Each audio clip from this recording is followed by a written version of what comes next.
The sun beat down mercilessly on the weathered shack that sat alone at the edge of Abilene, Kansas, its wooden planks warped from years of unforgiving summers and brutal winters. While inside, Zelda Watson stood over a pot of thin soup that would have to feed 5 mouths for the second day in a row. She wiped her brow with the back of her hand, the worn fabric of her dress sticking to her skin in the July heat of 1883. Her 4 children sat around the cramped single room that served as kitchen, parlor, and bedroom all at once. Tommy, her eldest at 12, tried to distract his younger siblings with a game of jacks made from pebbles and a worn piece of leather. 9-year-old Sarah helped 8-year-old Michael with his letters on a slate they shared, while little Emma, just 6 years old, played quietly with a cornhusk doll that had seen better days. 3 years had passed since the fever took Robert, her husband of 14 years. 3 years of scraping by on washing and mending clothes for the townspeople.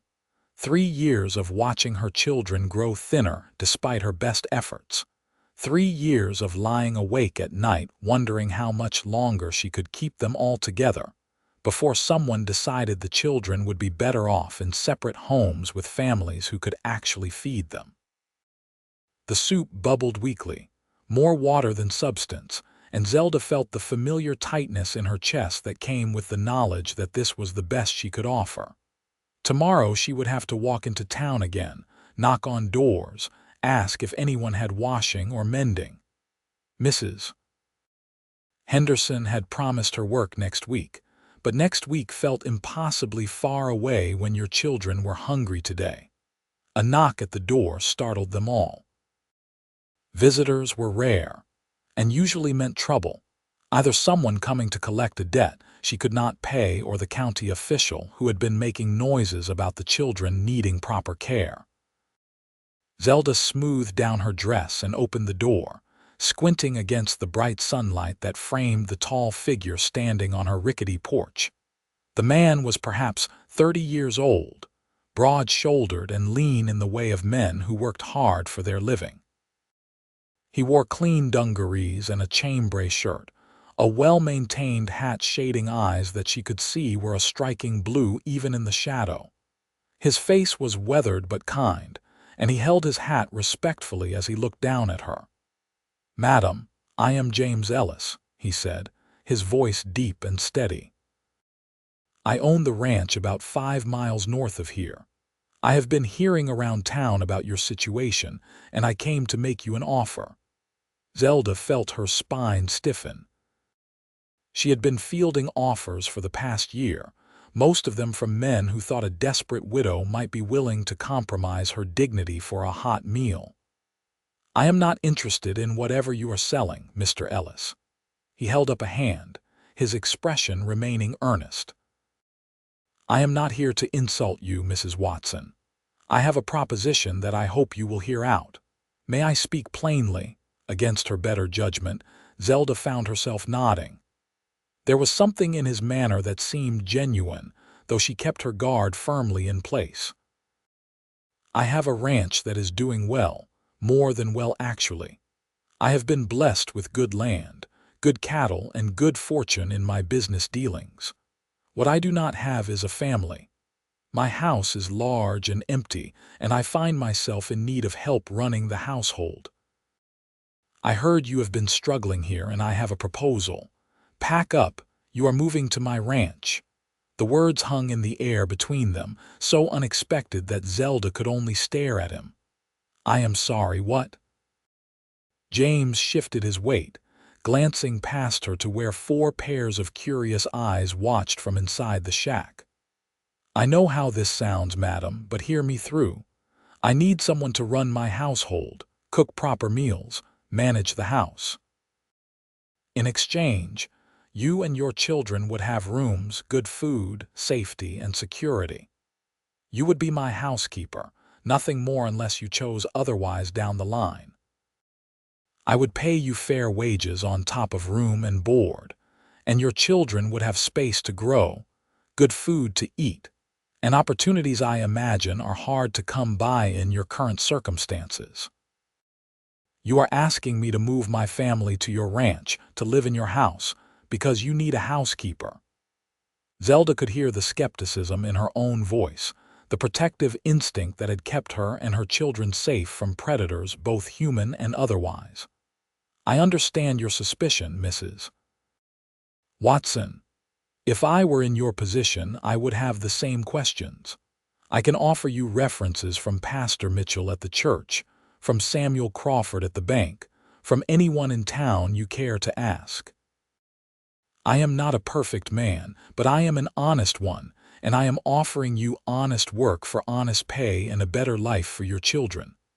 Zelda glanced back at her children, at the thin soup that was their supper, at the cracks in the walls that let in the cold during winter. Why me? Why not hire someone from town, someone without 4 children to feed? Because I heard about how you have kept your family together against impossible odds, how you work yourself to exhaustion to provide for them, how you have never once complained or asked for charity. That tells me you are exactly the kind of person I want running my household. And because those children deserve better than this, and you deserve help instead of having to carry this burden alone. The sincerity in his voice made something crack in the armor Zelda had built around her heart. She wanted to believe him, wanted to trust that someone could offer kindness without expecting something terrible in return. But she had learned hard lessons about trust. I need time to think about this, Mr. Ellis. Of course. I will be staying at the boarding house in town for the next 3 days. You can ask anyone about me, check my references, do whatever you need to feel comfortable with this decision. If you decide to accept, come find me. If not, I will respect your choice and not bother you again. He placed his hat back on his head and tipped it respectfully. Good day, Mrs. Watson. I hope to hear from you. He walked back to his horse, a beautiful chestnut mare that spoke of quality and care, and rode away without looking back. Zelda stood in the doorway long after he had disappeared from view, her mind spinning with possibilities and fears in equal measure. "Mama, who was that?" Sarah asked, coming to stand beside her. "A man with an offer that seems too good to be true, sweetheart. What did he offer?" Zelda looked down at her daughter's upturned face, at the hope that flickered there, and felt her resolve waver. A chance at something better. Maybe. That evening, after the children had fallen asleep on their shared pallets, Zelda sat by the single candle they could afford to burn and considered James Ellis's proposal. She played back every word he had said, looking for the trap, for the catch that would make this offer something sinister. But she could find none, and that scared her more than anything because it meant she might actually have to make a choice, to take a risk, to trust a stranger with everything she held dear. The next morning, she dressed in her least worn dress and walked into town with Emma in tow, leaving the older children with instructions to stay inside and look after each other. Her first stop was the church, where Pastor Mitchell greeted her with his usual kindness. "Mrs. Watson, what brings you by today? Pastor, I need to ask you about a man named James Ellis. Do you know him?" The pastor's face lit up. "James, of course I know him. Fine young man, been attending services here for about 5 years now, ever since he bought the Whitman Ranch and built it into something impressive. Always the first to help when someone in the community needs it, generous with his tithes, honest in his dealings. Why do you ask?" Zelda explained the offer James had made, watching the pastor's face carefully for any sign that this was unusual or concerning. Instead, Pastor Mitchell smiled broadly. "That sounds exactly like something James would do.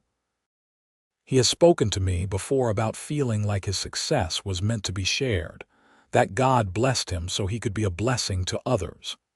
If he made you that offer, Mrs. Watson, you can trust he means every word of it. That man does not know how to be dishonest, It is simply not in his nature. From the church, Zelda went to the general store, to the bank, to the feed and grain office. Everywhere she asked, the response was the same. James Ellis was a good man, a hard worker, honest in his business, kind to those in need, and completely trustworthy. The banker, Mr. Crawford, even pulled her aside to tell her that James had one of the most prosperous ranches in the county, that his credit was impeccable, and that if he was offering her work, she would be foolish to turn it down.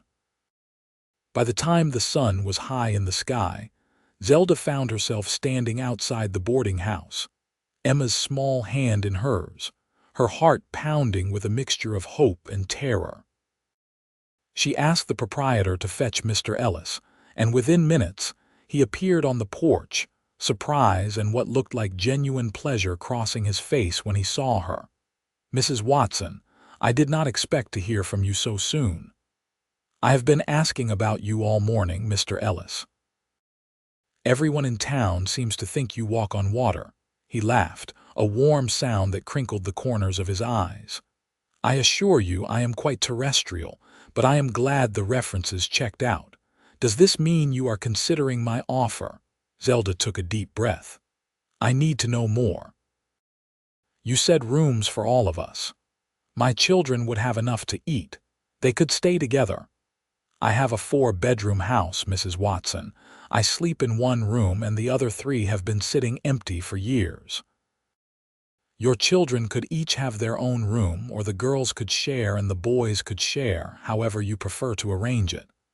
My pantry and root cellar are well stocked, and I have a garden, chickens, and cattle. There will be plenty to eat, and of course, they would stay together. That is the whole point, keeping your family intact. And you would pay me wages on top of room and board, $15 a month in addition to everything else. I know that may not sound like much, but considering you would have no expenses for food or shelter, it would be money you could save or spend on clothing or school books for the children, whatever you needed. $15 a month was more than Zelda had seen in the past 3 months combined. It was a fortune, especially with no expenses to subtract from it. She looked down at Emma, who was watching James with wide, curious eyes, and then back up at the man who was offering them a lifeline. "If I agree to this, I need your word that you will respect me and my children, that this arrangement is exactly what you have described and nothing more."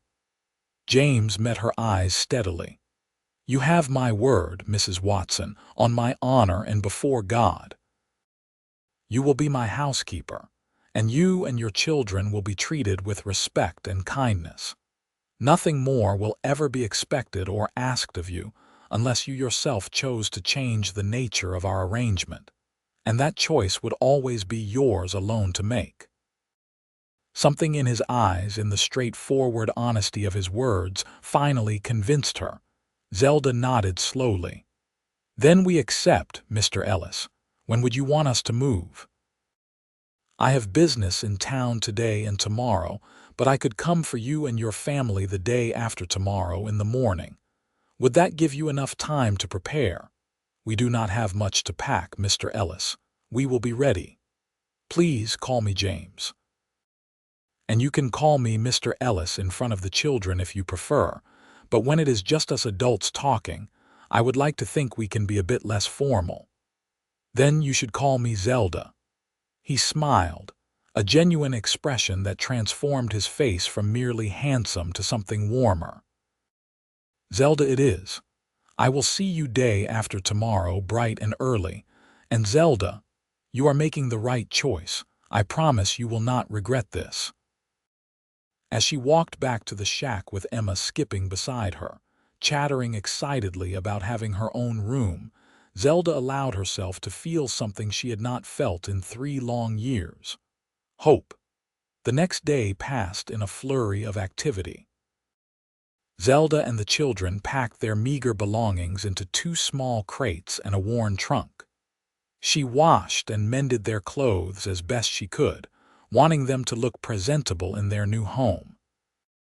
The children were buzzing with excitement and nervous energy, asking constant questions about the ranch, about Mr. Ellis, about what their new life would be like. Zelda answered as best she could, though she had as many questions as they did. That night, she gathered them together on their pallets one last time. "Children, I need you to understand something. Mr. Ellis is giving us an opportunity, but we need to be on our best behavior. Tommy, Sarah, Michael, Emma, you need to be polite, helpful, and respectful. This is his home, and we are guests in it, even though I will be working there. Can you promise me you will be good?" "We promise, Mama," they chorused, their faces solemn with the weight of understanding that this chance was not one they could afford to lose. The morning James arrived was clear and bright, the kind of August day that promised brutal heat by afternoon. He drove a large wagon pulled by two sturdy horses, with his chestnut mare tied to the back. He helped load their belongings, which took only a few minutes given how little they had, and then helped each of the children up into the wagon bed, where he had laid out blankets for them to sit on. "Everyone comfortable?" he asked, and when they nodded, he offered his hand to help Zelda up onto the seat beside him. As they pulled away from the shack that had been their home for the past 3 years, Zelda did not look back. There was nothing there she wanted to remember, only things she hoped to forget. The ride to the ranch took about an hour, and James kept up an easy stream of conversation, pointing out landmarks, asking the children gentle questions about their interests and schooling. He had a natural way with them that surprised Zelda, given that he had said he had no family of his own. Tommy was initially wary, protective of his mother and siblings in the way eldest children often were, but even he began to relax as James asked his opinion on various matters related to ranching and horses. When they crested a low hill and the ranch came into view, Zelda felt her breath catch. She had expected something modest, perhaps a slightly larger version of the farmhouses she saw around Abilene. What she saw instead was a proper ranch house, 2 stories tall, painted white with green shutters, surrounded by well-maintained outbuildings, corrals, and pastures where cattle grazed peacefully. A large barn stood to one side, and she could see a chicken coop, a smokehouse, and what looked like a bunkhouse for ranch hands. "This is your ranch?" she asked, unable to keep the amazement from her voice. "This is home," James said simply, but she could see the pride in his eyes as he looked at what he had built. "Come on, let me show you inside." The interior of the house was just as impressive as the exterior. The main floor had a large kitchen with a cast iron stove that made Zelda's eyes widen, a dining room with a table that could seat 10, a parlor with comfortable furniture and actual glass windows, and a small office. Upstairs were the 4 bedrooms James had mentioned, each one larger than the entire shack they had been living in. "I thought the girls could share this room," James said, opening the door to a room with 2 beds, a dresser, and a window overlooking the front of the property. "And the boys could share this one." The boys' room was similarly appointed, with sturdy wooden beds and plenty of space. "This room is mine," he indicated a door at the end of the hall, "and this one could be yours, Zelda." The room he showed her was beautiful, with a double bed covered in a quilt, a dresser, a wardrobe, and a window seat that overlooked the back pastures. It was more than she could have dreamed of, and she felt tears prick her eyes. "James, this is too much. We cannot possibly." "You can and you will," he said firmly but kindly. "This is your home now, all of you. These rooms have been empty too long. It is time they were filled with life again." The children were racing from room to room, exclaiming over everything with the uninhibited joy of children who had been given an unexpected treasure. Even Tommy, who was trying to maintain his teenage dignity, could not quite hide his smile. James left them to settle in, saying he had work to attend to in the barn, but that he would be back for lunch. Zelda immediately set about exploring the kitchen, marveling at the supplies in the pantry, the quality of the stove, the pump that brought water right into the house instead of having to haul it from a well.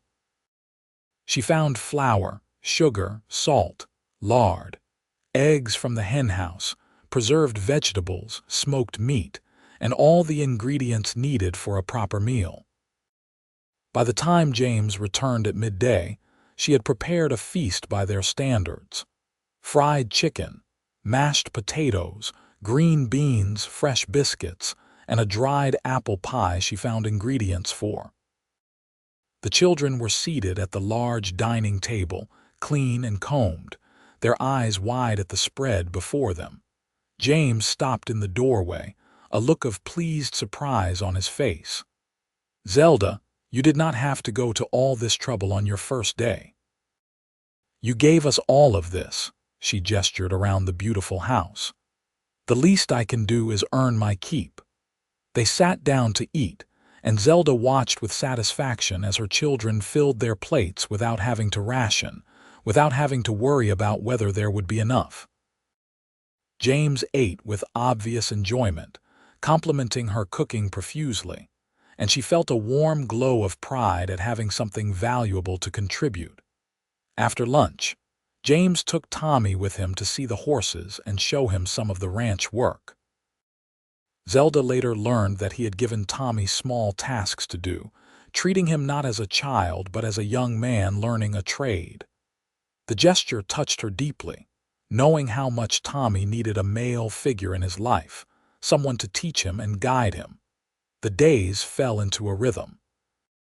Zelda rose early to prepare breakfast, packed lunches for James and Tommy, who now worked alongside him every day, managed the household, prepared dinner, and slowly began to feel like they were building a life rather than just surviving. The children thrived in the open space, with good food and safety. Sarah discovered a love of helping with the garden, Michael spent hours in the barn with the horses, and Emma followed Zelda everywhere, chattering constantly in the way of happy 6-year-olds. As for James, he was unfailingly kind, respectful, and true to his word. He never once made Zelda feel uncomfortable or suggested anything improper. He worked hard from sunup to sundown, was patient with Tommy's mistakes, and treated all the children with genuine affection.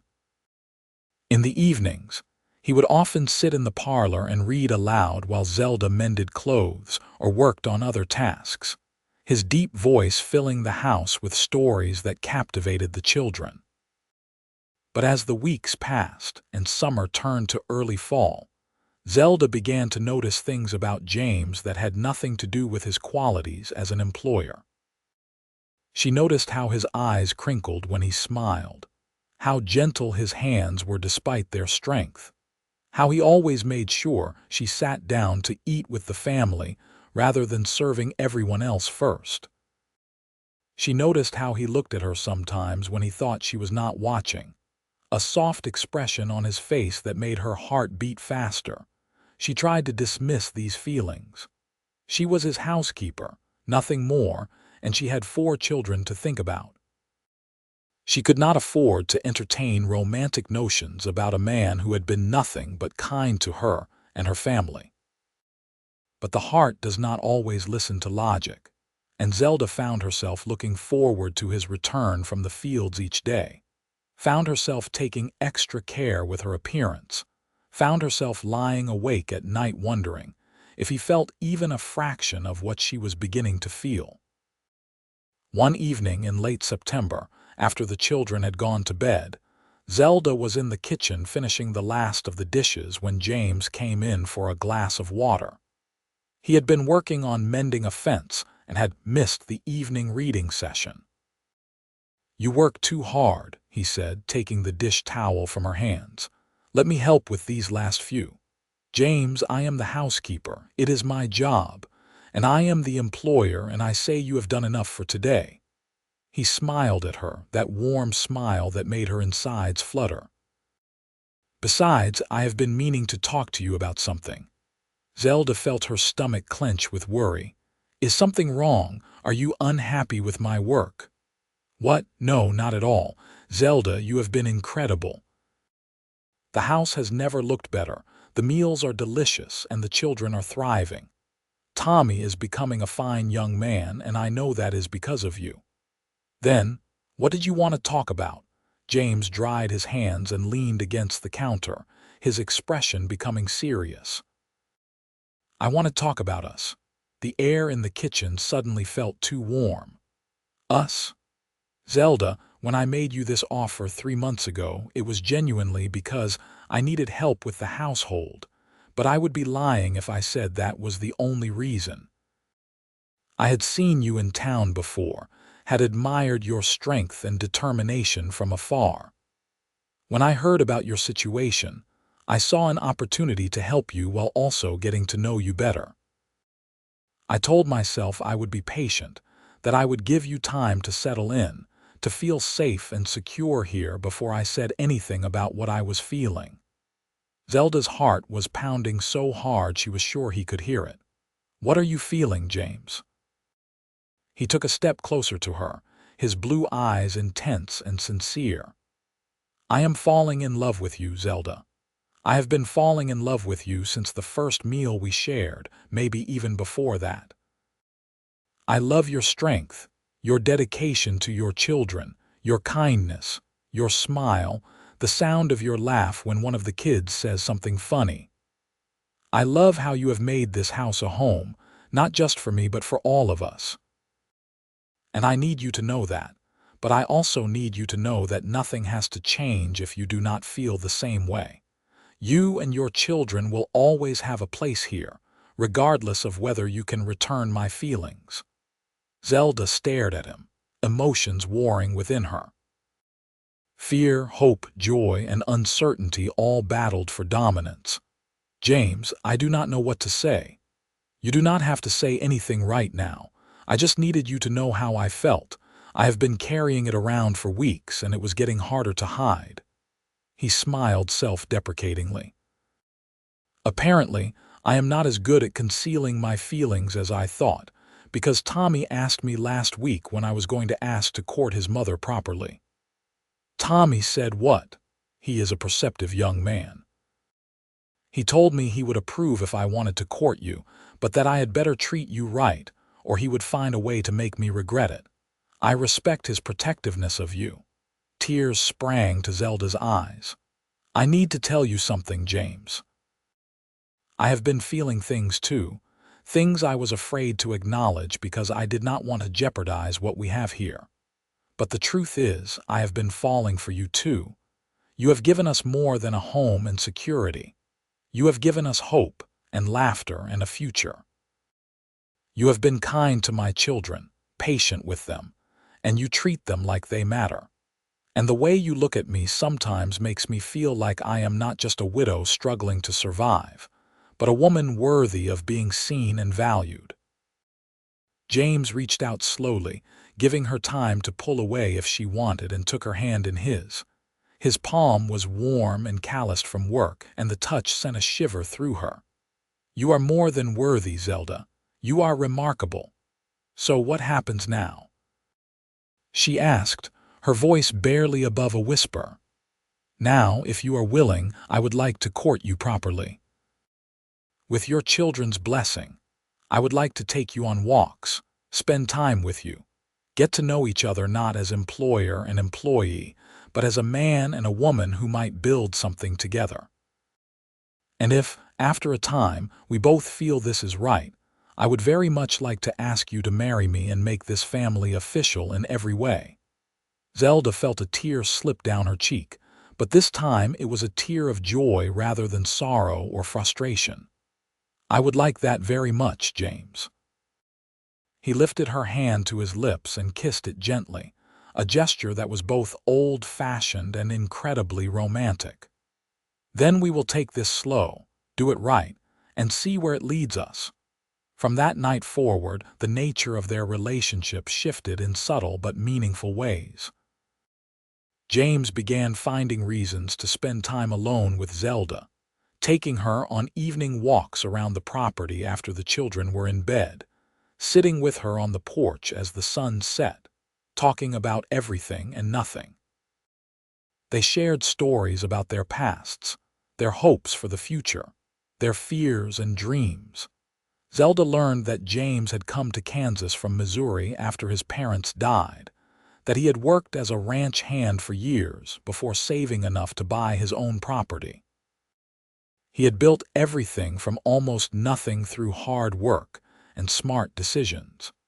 He told her about the loneliness of success without someone to share it with, about how the big empty house had felt more like a monument to his isolation than an achievement to be proud of. She shared her own story, about falling in love with Robert when she was just 18, about the joy of building a family together, and about the devastating loss when he died. She told him about the fear that had consumed her in the years since, the constant worry about keeping her children fed and safe, the shame of not being able to provide for them the way she wanted to. "You have nothing to be ashamed of," James told her one evening as they sat on the porch swing he had hung just the week before. "You kept your family together through impossible circumstances. That takes more strength than most people will ever know." The children watched the growing romance with interest and approval. Sarah told Zelda one night as she tucked her in that she thought Mr. Ellis would make a wonderful father, and that she hoped Zelda would marry him. Michael had already started calling James Pa when he got excited about something, then blushing and correcting himself. Emma was less subtle, asking loudly at dinner one night when Mr. Ellis was going to be her new daddy. James had laughed at that, not embarrassed but charmed, and told Emma that he hoped it would be very soon if her mother agreed.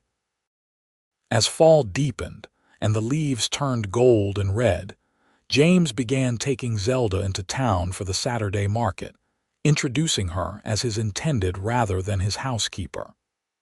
The town gossips had plenty to say about the arrangement, but the general consensus was that it was a good match. Pastor Mitchell was particularly pleased, telling James that he had been praying for him to find a good woman, and that his prayers had been answered. On a crisp October evening, with the first hint of winter in the air, James asked Zelda to take a walk with him after dinner.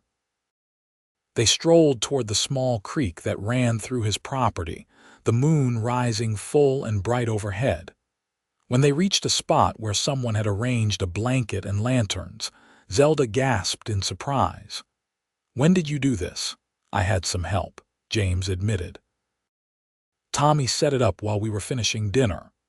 They sat down on the blanket, and James took both of her hands in his.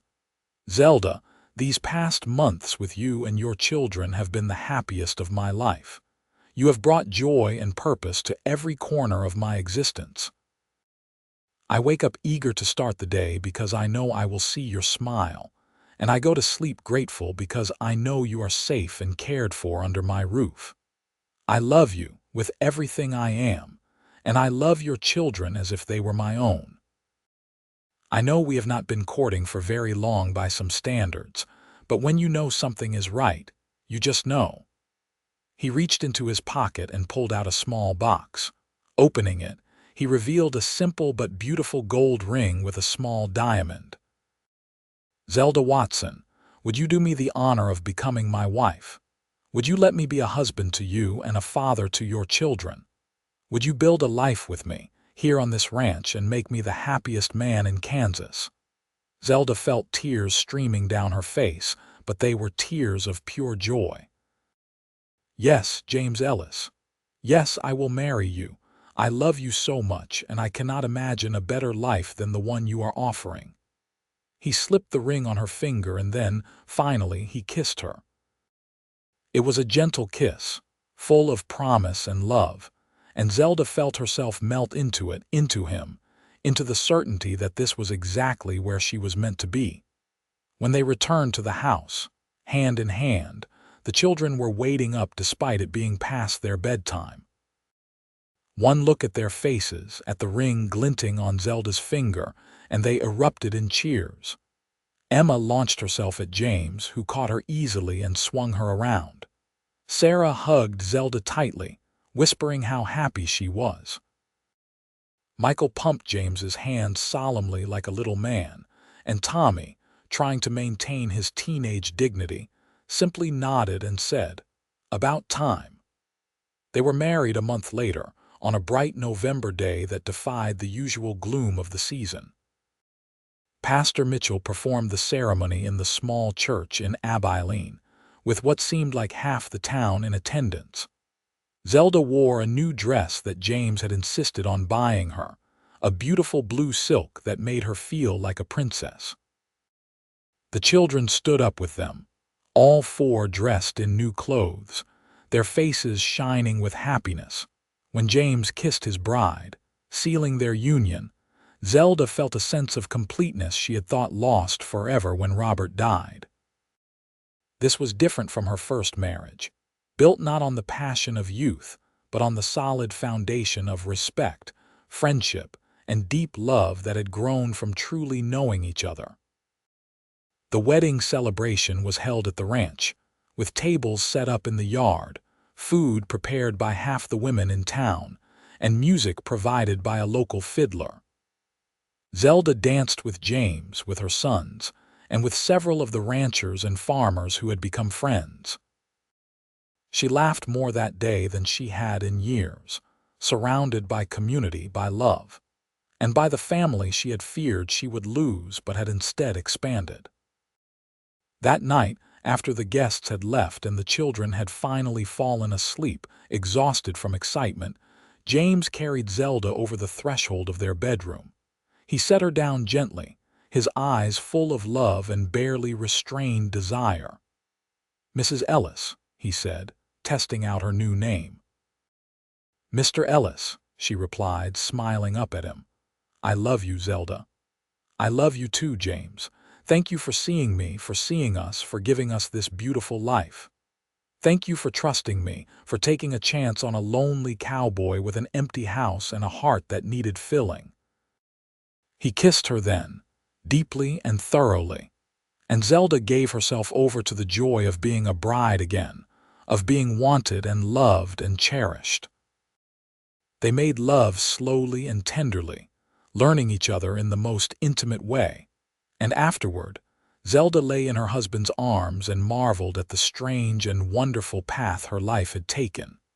Winter came, and with it, the challenges of running a ranch in the harsh Kansas cold. But inside the Ellis house, there was warmth and laughter and love. James taught Tommy the intricacies of ranching, grooming him to eventually take over portions of the operation. Sarah became an accomplished baker, her pies and breads becoming legendary among the ranch hands. Michael developed a gift with horses, able to calm even the most skittish animal. And Emma, the baby of the family, bloomed under the love and security of their new life, her sunny disposition bringing joy to everyone around her. Zelda settled into her role as wife and mother, but also as a partner in the ranch operations. James valued her opinion on business matters, discussing decisions with her and taking her counsel seriously. She discovered she had a head for numbers and began helping with the ranch accounts, a contribution that James praised and appreciated. As spring arrived and the Kansas prairie burst into bloom, Zelda realized she had missed her monthly courses. At first, she thought it was simply the stress of adjusting to married life, but when it happened a second time, she allowed herself to hope. She waited another week before saying anything to James, wanting to be sure. One evening in early April, as they sat together on the porch watching the sunset, she took his hand and placed it on her still flat stomach. "James, I have something to tell you." He looked at her curiously, then his eyes widened as understanding dawned. "Zelda, Are you telling me what I think you are telling me? I am with child. We are going to have a baby." The joy that spread across his face was like sunshine breaking through clouds. He pulled her into his arms, holding her gently as if she were made of spun glass. "A baby. We are going to have a baby. Zelda, you have made me the happiest man alive. You are not upset. I know we have not been married long and we already have 4 children to care for." "Upset? Zelda, this is everything I could have hoped for. A child of our own, a little brother or sister for Tommy, Sarah, Michael, and Emma. This is a blessing, the greatest blessing." They told the children at dinner that night, and the reactions were everything Zelda could have hoped for. Sarah squealed with delight at the prospect of a baby to help care for. Michael wanted to know if it would be a boy so he could teach him about horses. Emma was confused but excited, asking if the baby would sleep in her room. And Tommy, who had grown so much over the past months, smiled broadly and said he was looking forward to being a big brother to another little one. The pregnancy progressed smoothly, and Zelda bloomed under James's attentive care. He insisted she rest more, take on fewer physical tasks, and let him and the children handle more of the household work. The children took their responsibilities seriously, with Sarah and Emma taking over much of the cooking under Zelda's supervision, and the boys handling more of the outdoor chores. On a warm day in late November, nearly a year to the day after their wedding, Zelda went into labor. James sent Tommy racing into town to fetch the midwife, while Sarah helped her mother upstairs and Emma, frightened by what was happening, clung to Michael in the parlor. The labor was long but not difficult, and just as the sun was setting, Zelda gave birth to a healthy baby boy. James was there for the birth, holding her hand through the pains, wiping her brow and whispering encouragement. When the midwife placed the baby in his arms, Zelda watched tears stream down her husband's face as he looked at his son for the first time. "He is perfect," James whispered. "Zelda, he is absolutely perfect." "What should we name him?" Zelda asked, exhausted but happy. James looked down at the baby, then back at his wife. "I was thinking we could name him Robert after your first husband. He gave you these beautiful children, and I want to honor that. But his middle name should be Thomas, for the young man who has become like a son to me." Zelda felt tears spring to her eyes at the thoughtfulness of this gesture. "Robert Thomas Ellis. It is perfect." The children were brought in to meet their new brother, and the love on their faces as they looked at the tiny bundle made Zelda's heart swell with gratitude. This family, this beautiful patchwork family, was more than she could have ever dreamed of when she was struggling in that shack just over a year ago. The months that followed were busy and full. Baby Robert was a good baby, sleeping well and eating heartily. James was a devoted father, rising in the night to help with feedings, walking the floor with the baby when he was fussy, and proudly showing off his son to anyone who visited the ranch. The older children doted on their little brother, with even Tommy, now 13 and affecting teenage indifference to most things, unable to resist making faces at the baby to get him to smile. As Robert grew into a chubby, happy toddler, James and Zelda discussed expanding their family further. Zelda was 32 now, and while she was healthy and strong, she knew her childbearing years would not last forever. James, at 31, was eager for more children, having discovered that fatherhood suited him perfectly. When Robert was just over a year old, Zelda conceived again. This pregnancy was a bit more difficult, with more fatigue and sickness than the first, but she carried the baby to term without serious complications.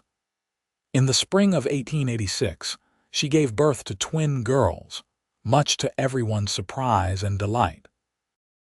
"Two at once," James said, looking somewhat dazed as he held one baby while the midwife helped Zelda deliver the second. "We are going to need a bigger house." Zelda laughed, exhausted but elated. They named the twins Anna and Grace, and their arrival meant the household now numbered 9 people. The house that had once seemed too big and empty was now bursting with life and noise and love. True to his word, James began planning an addition to the house, expanding it to add 2 more bedrooms and a larger kitchen. The work was completed by the end of summer, giving the family even more space to grow and thrive. Tommy, now 14, had become an invaluable help on the ranch, working alongside James with the skill of a man twice his age. James had already begun discussing with Zelda the idea of making Tommy a junior partner in the ranch, giving him a stake in the operation, and ensuring he knew he was truly part of the family business. Sarah, at 12, had developed into a lovely young woman with her mother's kindness and her new father's practical nature. She helped Zelda care for the younger children and ran the household with quiet efficiency when Zelda was busy with the twins. Michael, 11 now, spent every spare moment in the barn or with the horses. James had recognized his gift and was teaching him everything he knew about horse breeding and training, with plans to start a horse breeding program on the ranch that Michael could eventually run. Emma, now 9, was the sunshine of the family, always singing or laughing or making up games to play with little Robert. She had taken to calling James Papa without any self-consciousness, and he responded to it with visible pleasure every single time. Robert, at nearly 2, was a sturdy little boy with his father's blue eyes and his mother's dark hair. He followed his older siblings around with determination, trying to do everything they did, and was the darling of the entire household. And the twins, Anna and Grace, were now several months old, growing and thriving, each developing their own distinct personality despite being identical in appearance. One evening in late autumn of 1886, after all the children had been put to bed, a task that took considerably longer now that there were 7 of them, James and Zelda sat together on the porch wrapped in a heavy quilt against the chill. The ranch was quiet, the stars bright overhead, and Zelda felt a profound sense of contentment settle over her. "Can you believe it has been just over 2 years since I knocked on your door at that shack?" James asked, his arm around her shoulders. "Sometimes it feels like a lifetime ago, and sometimes it feels like yesterday," Zelda replied. "I was so scared that day, so afraid to hope that your offer was real. And now I cannot imagine any other life. James, you saved us. You gave us everything." He turned to face her, his expression serious. "Zelda, you have given me just as much, probably more. This house was just a building before you, and the children filled it with love. My success meant nothing when I had no one to share it with. You gave me purpose, family, and love beyond anything I could have imagined. We saved each other." She kissed him then, a kiss full of all the love and gratitude she felt. When they pulled apart, she rested her head on his shoulder and looked out at the ranch that had become their home. "Do you think we are done having children?" she asked, a teasing note in her voice. James laughed. "Well, we do have 7 now, but if you want more, I am not going to argue, though perhaps we should wait a bit before adding to our brood. Give the twins time to grow a bit." "That sounds wise. Besides, I think Sarah is going to start attracting suitors in the next few years, and then we will have a whole different set of concerns." James groaned. "Do not remind me. I am not ready to think about my daughter being old enough to court." "Your daughter," Zelda said softly. "You know, Sarah told me the other day that she barely remembers Robert, her father. She said you are the father in her heart now." James's eyes glistened with unshed tears. "Those children are mine in every way that matters. I know Robert was their father, and I am grateful to him for giving them life. But I am the one who gets to raise them, teach them, watch them grow. That is a privilege I will never take for granted." They sat in comfortable silence for a while longer, watching the moon rise over the prairie. Inside the house, their children slept peacefully, safe and secure in the knowledge that they were loved and wanted. The ranch prospered, the family thrived, and love filled every corner of their lives. As the years passed, the Ellis family became a fixture in the Abilene community. James's ranch grew into one of the most successful operations in the county, and he made good on his promise to make Tommy a junior partner when the young man turned 18. Sarah married a kind young farmer when she was 19, and James gave her away with tears in his eyes and a generous dowry to help the young couple start their life together. Michael took over the horse breeding program and developed a reputation for training the finest horses in Kansas. Emma showed a talent for teaching and eventually opened a small school on the ranch property for the children of the ranch hands and neighboring farms. Robert grew into a fine young man, serious and hardworking like his father, with a gift for business that made him invaluable in managing the ranch's finances. The twins, Anna and Grace, were inseparable and brought constant joy and occasional chaos to the household with their matching mischief. Zelda and James had one more child, a daughter born when Zelda was 35. They named her Hope, because that was what James had given Zelda and her children on that day so many years ago when he knocked on the door of a shabby shack and offered them a new life. Hope Ellis would grow up to be a gifted artist, her paintings of prairie life eventually hanging in galleries as far away as St. Louis and Kansas City. On their 10th wedding anniversary, James surprised Zelda with a trip to Kansas City, their first real vacation without children. They stayed in a fine hotel, ate in restaurants, attended the theater, and spent 3 glorious days just being a couple in love.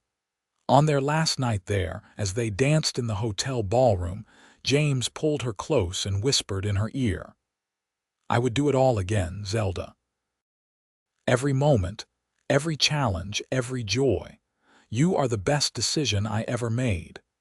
"You gave me a life when I thought mine was over," Zelda replied, her voice thick with emotion. "You gave my children a future and me a love I never expected to find again. I thank God every day for the courage you had to knock on that door. I thank God every day that you had the courage to answer it." They danced until the music stopped, 2 people who had found each other against the odds and built something beautiful together. The widow who had raised 4 children in a shack now presided over a thriving household, surrounded by love and security. The lonely cowboy who had offered her his ranch had found that the greatest wealth was not in land or cattle, but in the family that filled his home with laughter and love. As they traveled back to the ranch the next day, Zelda looked out at the Kansas prairie rolling past and thought about the journey that had brought her here. From desperation to hope, from fear to love, from barely surviving to truly living. It had not always been easy, but it had been worth every moment. When they arrived home, the children rushed out to greet them, even the older ones who were technically adults now. They gathered around, sharing news and asking about the trip, and Zelda looked around at all these faces, these precious people who made up her family, and felt her heart overflow with gratitude. That night, after everyone had gone to bed, she stood on the porch where she and James had sat so many times over the years, talking and planning and dreaming. He came up behind her, wrapping his arms around her waist and resting his chin on her shoulder. "What are you thinking about, Mrs. Ellis?" "I am thinking about how far we have come, about how blessed we are, about how much I love you and this life we have built together." "I love you too, Zelda. Today, tomorrow, and forever." They stood there together, looking out at the ranch that had become their kingdom, the home that had become their sanctuary, the life that had exceeded both of their dreams. In the house behind them, 8 children slept peacefully, each one a testament to the power of love, courage, and faith. The widow who had once struggled to feed her children now wanted for nothing. The cowboy who had once been lonely now had a family that filled every corner of his life with meaning. Together, they had created something rare and precious, a love story born of compassion and kindness that had grown into something deep and lasting. As they finally went inside, arm in arm, Zelda took one last look at the stars overhead and whispered a prayer of thanksgiving for the day that James Ellis had appeared at her door and changed her life forever.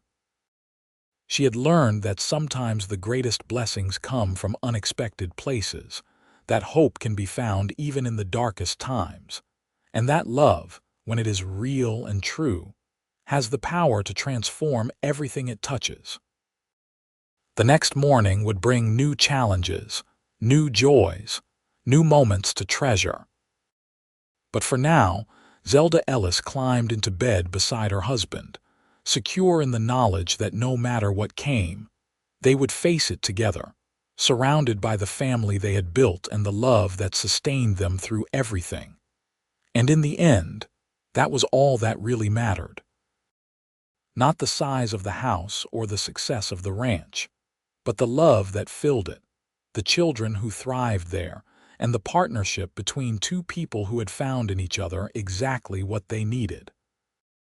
The widow and the cowboy, bound together by fate and choice, had created a legacy that would endure for generations, a testament to what can happen when someone extends a hand in kindness, and someone else has the courage to take it. Years later, when Zelda was an old woman surrounded by grandchildren and even great-grandchildren, she would tell the story of how she had met their grandfather. She would describe the desperate days in the shack, the fear that had consumed her, and the day that a stranger had appeared at her door with an offer that seemed too good to be true. She would tell them about taking a chance, about trusting when trust seemed impossible, about building a life one day at a time with a man who had proven himself worthy of that trust in every possible way. And when the grandchildren would ask if she was scared, she would smile and say yes, she had been terrified. But she had also been brave, and sometimes being brave means taking a chance even when you are scared. Sometimes it means trusting that kindness is real, that good people exist, and that life can surprise you in the most wonderful ways. James, sitting beside her with hair gone white and face lined with the marks of a life well lived, would take her hand and add that sometimes the best things in life come from simply doing what is right, from seeing someone in need and choosing to help rather than looking away. He would tell them that Zelda and her children had given him far more than he had given them, that they had transformed his house into a home and his life into something meaningful. The grandchildren would look at each other, at the large family gathered in the ranch house, and understand that they were the legacy of that one brave decision, that moment when a widow said yes to an uncertain future, and a cowboy opened his home and heart to a ready-made family. The ranch continued to prosper under the management of Robert and Tommy, who ran it as true brothers despite not sharing blood. Sarah's children would spend summers there, learning the ways of ranch life. Michael bred horses that were sought after throughout Kansas and beyond. Emma's school educated 3 generations of children. The twins became nurses, caring for the community with the same compassion their parents had shown. And Hope's paintings captured the beauty of the life her parents had built, preserving it for posterity. Through it all, James and Zelda remained the center, the foundation upon which everything else was built. Their love story became legend in Abilene, a reminder that sometimes the most profound romances are not born of passion alone but of kindness, respect, and the choice to build something together even when the odds seem stacked against you. On their 50th wedding anniversary, the entire family gathered at the ranch for a celebration that spanned 3 days. Children, grandchildren, and great-grandchildren filled every corner of the house and spilled out onto the grounds. There was music and dancing, food and laughter, and stories told late into the night about the early days when Zelda had first arrived with her 4 children and begun the adventure that would shape all their lives.